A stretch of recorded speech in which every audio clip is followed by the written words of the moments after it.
అల్లూరు జిల్లాలోని ప్రభుత్వ గిరిజన సంక్షేమ ఆశ్రమ పాఠశాలలో కలుషిత ఆహారం తిని 29 మంది విద్యార్థులు తీవ్ర అస్వస్థతకు గురయ్యారు.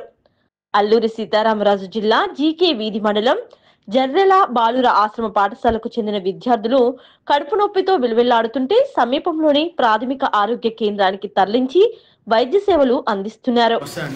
నా పేరు డాక్టర్ మణిదీప్. నేను జర్రెల ప్రాథమిక ఆరోగ్య కేంద్రంలో మెడికల్ ఆఫీసర్గా పనిచేస్తున్నాను. నిన్న మన పిహెచ్సి పక్కన ఉన్న జీటీడబ్ల్యూ బాయ్స్ రెసిడెన్షియల్ స్కూల్లో మనకి ఫుడ్ అనేది కొంచెం ఇండైజెషన్ వల్ల మన దగ్గరికి ఈరోజు పొద్దున ఒక 29 మంది పిల్లలు మన దగ్గరికి రావడం జరిగింది. అందరికీ కడుపు నొప్పి అనేది ముఖ్యంగా ప్రాథమిక కంప్లైంట్గా చెప్తూ ఇంకా వాంతులు కొంతమందికి, అలానే ఒకరిద్దరికి విరోచనాలు అవ్వడం జరిగింది.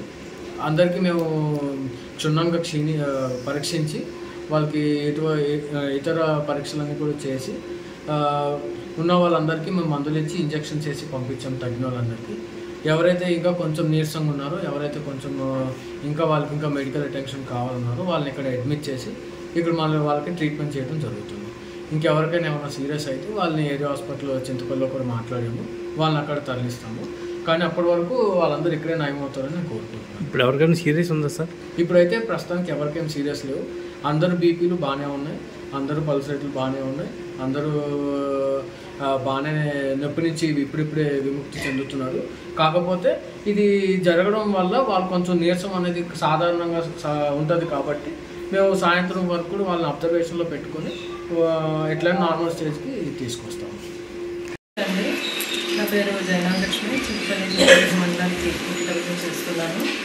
ఈరోజు మార్నింగ్ 8:30 ఆ టైం అప్పుడు నాకు హెచ్ఎం గారు ఫోన్ చేసి ఇలాగ మా స్కూల్ పిల్లలకి కొంతమందికి స్టమక్ పెయిన్ వస్తుంది, కొంతమందికి వామిటింగ్స్ అవుతున్నాయండి, పక్కనే ఉన్న పిహెచ్సికి తీసుకుపెట్టాము అని ఇన్ఫర్మేషన్ అయితే ఇచ్చారు. ఇన్ఫర్మేషన్ ఇచ్చిన వెంటనే నేను ఇమీడియట్గా హాస్పిటల్ని విజిట్ చేశాను. చేసి డాక్టర్ గారితో కూడా కన్సల్ట్ అయ్యాను.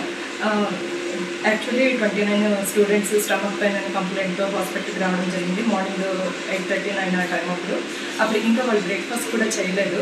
సో డాక్టర్ గారు వెంటనే ట్రీట్మెంట్ స్టార్ట్ చేశారు. So 20 out of 29 children 4 children కొంచెం సిక్గా ఉండడం వల్ల ఇప్పుడు ప్రజెంట్ హాస్పిటల్లో ఉన్నారు. వాళ్ళకి బోర్డర్స్ పెట్టారు. రిమైనింగ్ 25 చిల్డ్రన్ రికవరీ అయ్యారు, వాళ్ళని స్కూల్కి పంపించేశారు. బట్ స్కూల్లో మిగతా పిల్లలందరినీ కూడా స్క్రూట్నీ చేస్తున్నారు హెల్త్ విషయంలో, ఇంకా ఎవరైనా పిల్లలు ఏమన్నా ఉన్నారా అని చెప్పి. సో అందరినీ స్క్రూటినీ చేసి ఇంకా ఫర్దర్ ట్రీట్మెంట్ ఏమన్నా కావాలి అంటే రిఫరల్ పెట్టడానికి కూడా మేము చూస్తాము. దగ్గరుండి మొత్తం అంతా ఇది చూస్తున్నామండి. అయితే ఇది ఎందుకు ఇట్లా జరిగింది అనే దాని మీద ఎంక్వైరీ చేస్తున్నాము. స్టాక్ రూమ్ చూసాము, కిచెన్ అంతా చూసాము. ప్రజెంట్ అయితే అదంతా బాగానే ఉంది.